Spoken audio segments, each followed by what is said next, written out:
egoísmo y mezquindad. Y ciertamente no es un buen ejemplo a seguir. Es todo lo contrario. Y honestamente, hermanos, esto describe de una manera muy fiel el estilo de vida del hombre sin Dios, que se cree sabio y en realidad es un necio. Tal como dice Romanos, profesando ser sabios, se hicieron necios, se envanecieron en sus razonamientos y su necio corazón fue entenebrecido. Ahora consideremos la sabiduría de lo alto. Versos 17 y 18. Pero la sabiduría que es de lo alto, del cielo, es primeramente pura, después pacífica, amable, benigna, llena de misericordia y de buenos frutos, sin incertidumbre ni hipocresía. Y el fruto de justicia resiembra en paz para aquellos que hacen la paz. Santiago ya ha mencionado a la persona verdaderamente sabia, como demostrando esta sabiduría por su buena conducta y sus obras hechas en humildad. Lo presentó a través de la pregunta que hace en el verso 18 y después en el 13 y después responde. Ahora vuelve a considerar a la persona con este tipo de corazón, mostrando las características que marcan su vida. O sea, da un poco más de detalles sobre la vida de la persona sabia. Presenta las características que marcan su vida y después los resultados que siguen, tal como hizo con el insensato. Vimos las características de esta sabiduría falsificada y vimos a dónde llevaba: contención y toda obra perversa. La sabiduría divina, ¿cuáles son las características que marcan la vida de una persona sabia? En primer lugar, dice que es pura.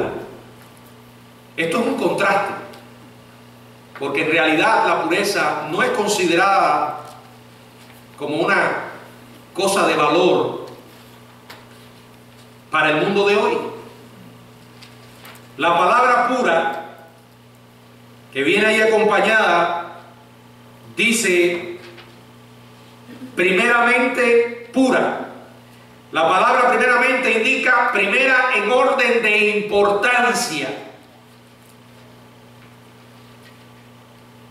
Ser puro es ser sabio. La sabiduría dada por Dios produce pureza de motivos internos, tanto como de acciones externas. Este tipo de estilo de vida, el Señor lo describió y le hizo una promesa en Mateo capítulo 5, verso 8, donde podemos leer las siguientes palabras: bienaventurados los de limpio corazón, porque ellos verán a Dios. Y tratando de aplicarlo a nosotros hoy, podríamos decir que la pureza de pensamiento y obra nos ayuda a ver a Dios hoy en nuestra propia vida, obrando en medio de nuestras circunstancias. Vale la pena ser puro.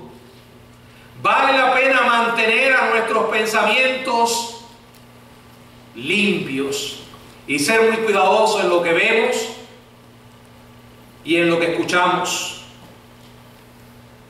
Un hombre sabio es un hombre que ama la pureza. En segundo lugar, pacífico. Es pacífica.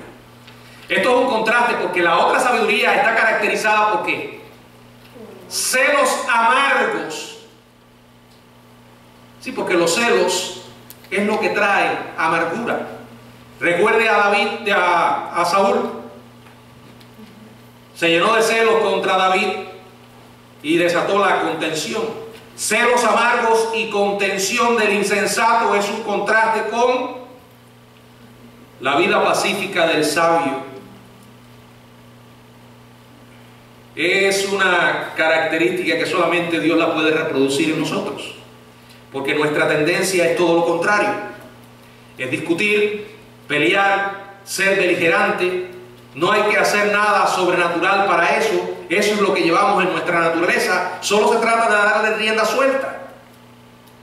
Pero la vida sobrenatural de Dios en nosotros produce resultados diferentes. Más bien procura eliminar la mala voluntad. También dijo el Señor en Mateo 5:9. ¿Recuerdan? El domingo anterior en la mañana predicamos sobre esto, donde dice: bienaventurados los pacificadores, porque ellos serán llamados hijos de Dios. Pura, pacífica, amable. Aquí amable describe a la persona que cede sus derechos por un ideal más alto. Hoy, cuando la gente piensa que se han lesionado sus derechos, entabla pleitos por las ofensas más insignificantes. No importa, son mis derechos, ¿por qué me voy a dejar? Y entonces ahí están agazapados para buscar la primera oportunidad que tienen para demandar a otros, para sacar plata de donde no hay o donde no deben sacarla, sin importarle las consecuencias. Lo triste de todo esto es cuando los cristianos estamos envueltos en todos estos líos. De hecho, entre nosotros eso no tiene sentido. Si se produce, sepa que eso es antibíblico. Pablo dijo que, hablando de los corintios, que los cristianos, que habían algunos que estaban pleiteando unos con otros ante el mundo. Esa no es la sabiduría de Dios. Es la del mundo, que es mezquina, contenciosa, egoísta, amarga. Pero con la sabiduría de Dios recibimos las infracciones mezquinas de nuestros derechos con una ética diferente. Y tengo que volver otra vez a Mateo capítulo 5, donde el Señor habló de esa ética diferente. En el verso 39 y 40, cuando dijo: pero yo os digo, no resistáis al que es malo. Antes, a cualquiera que te hiera en la mejilla derecha, vuélvele también la otra. Y al que te quiera poner a pleito quitarte la túnica, déjale también la capa. Es pura, es pacífica, es amable, es benigna. ¿Benigna qué quiere decir? Fácilmente persuasible. Y esto no está describiendo a que el sabio es un ingenuo. Más bien tiene el sentido de que es una persona que se puede enseñar. Alguien que deja a un lado la obstinación y que fácilmente está dispuesto a ceder a la verdad. No se empecina en sus propios prejuicios. Puede referirse a una persona que es conciliatoria, flexible, abierta al cambio. Cuando el Espíritu de Dios canta el corazón y hace su obra muy adentro, nos ablanda. Pura, pacífica, amable, benigna, llena de misericordia. Si gracia es dar a una persona lo que no merece, ¿verdad? El favor inmerecido para con alguien. Misericordia es retener un castigo justo que la persona se merece. Es no darle a alguien lo que sí merece. Misericordia implica mirar a alguien con compasión cuando probablemente merece castigo. Y ahí recordamos lo que he dicho, es como meterse en la piel de la otra persona, lo que el Señor hizo por nosotros. Se hizo carne. En tanto que la sabiduría del mundo acumula ridículo y castigo, la misericordia muestra bondad y benevolencia. Pero no se detiene ahí. Sigue diciendo además que ya vimos que estaba llena de misericordia, además de buenos frutos. No es una fe estéril, como es una fe auténtica, tal como habló Santiago en el capítulo 2, versos 15 y 16. Y si un hermano o una hermana están desnudos y tienen necesidad de mantenimiento de cada día, y alguno de vosotros les dice: id en paz, calentados y saciados, pero no le dais las cosas que son necesarias para el cuerpo, ¿de qué aprovecha? O sea, está hablando de una fe práctica. Hay frutos, se pueden ver. Sigue diciendo: sin incertidumbre. Este término sugiere una persona con principios fijos, no una persona caprichosa. Generalmente los caprichos se forman alrededor de ideas humanas y carnales, por eso son caprichos. Cuando usted tiene un sistema de pensamiento bíblico que lo ha recibido en su mente y en su corazón, se convierten en convicciones. Esas no son caprichos. Tiene principios que no cambian. Jamás viola los estándares bíblicos sin que importe la situación. Esta persona jamás estará abierta para hacer acomodos a las Escrituras. Está decidido a permanecer firme en la verdad. Es que Dios no admite acomodos a las Escrituras. Tampoco toma la virtud de la firmeza al extremo del legalismo, de mal talante. Ni tampoco lleva la flexibilidad al extremo de hacer acomodos en cuanto a la verdad absoluta. Este tipo de balance exige verdadera sabiduría y solo puede venir de arriba. Y la última es que es sin hipocresía. Sin hipocresía. Dice la palabra sin incertidumbre ni hipocresía. ¿Recuerdan lo que predicamos en la mañana? Todo lo que el Señor tuvo que decir acerca de este problema. Aquellos fariseos hipócritas, cómo les tuvo que reprender duramente porque habían tomado elementos tan importantes para los cristianos como la oración, las ofrendas, el ayuno, y los habían convertido en una plataforma para exhibir su piedad, su supuesta piedad, porque no era más que una hipocresía. De la misma manera que la sabiduría de la tierra da frutos, o podríamos decir tiene consecuencias, tiene resultados, así la sabiduría de lo alto tiene resultados. Verso 18: y el fruto de justicia se siembra en paz para aquellos que hacen la paz. La palabra paz se refiere a la armonía en las relaciones. Paz unos con otros. ¿Recuerdan la falsa sabiduría? En el verso 16 de este capítulo 3, perturbación y toda obra perversa. Mucho cuidado, porque donde hay perturbación no está Dios. Este estilo de vida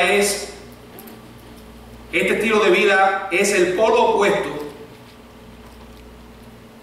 a la sabiduría terrenal. Produce el resultado opuesto: orden, paz y todo lo bueno.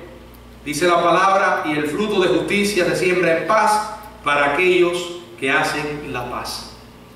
Si usted se mantuvo atendiendo el sermón y considerando cada verso de la Biblia de los que hablamos, se habrá percatado de que hay dos grandes cuadros: el cuadro del insensato y el cuadro del sabio. ¿Con qué retrato se identifica? Pensemos en serio en esta pregunta y no se ponga a considerar cómo desearía ser. La pregunta es: ¿cómo realmente soy?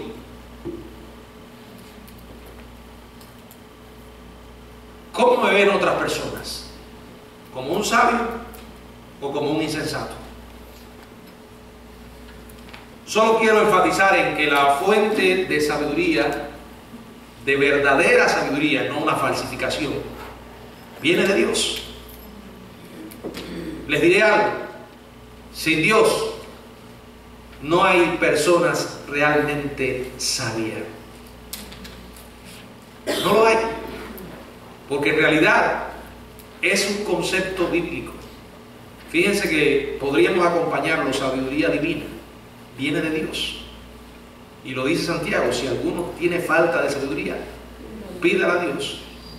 Salomón hizo exactamente eso: Señor, ayúdame a ser sabio. Alguien que vive con el Señor y en obediencia a Él, va a tomar decisiones sabias. Délo por sentado. Aléjese de Dios y la insensatez comenzará a aflorar en su propia vida, en las decisiones que haga. Dolorosamente tendrá que recoger sus consecuencias. Proverbio nos habla sobre esto. El resultado es una relación con Dios.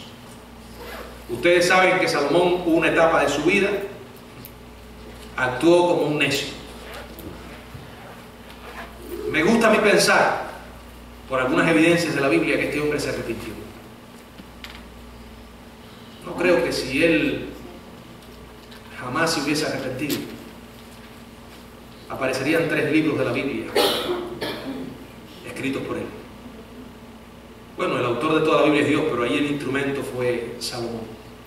Y es interesante cómo este hombre termina el libro de Eclesiastés. Aprendió. Verso 1. Acuérdate de tu Creador, capítulo 12. En los días de tu juventud, antes que vengan los días malos y lleguen los años de los cuales diga, no tengo en ellos contentamiento. Este hombre aprendió por experiencia propia. Y luego termina este libro. El fin de todo el discurso oído es este: teme a Dios y guarda sus mandamientos, porque esto es el todo del hombre. Esa es la verdadera sabiduría, hermanos. Que el Señor nos ayude a ser personas sabias. Que el Señor nos bendiga.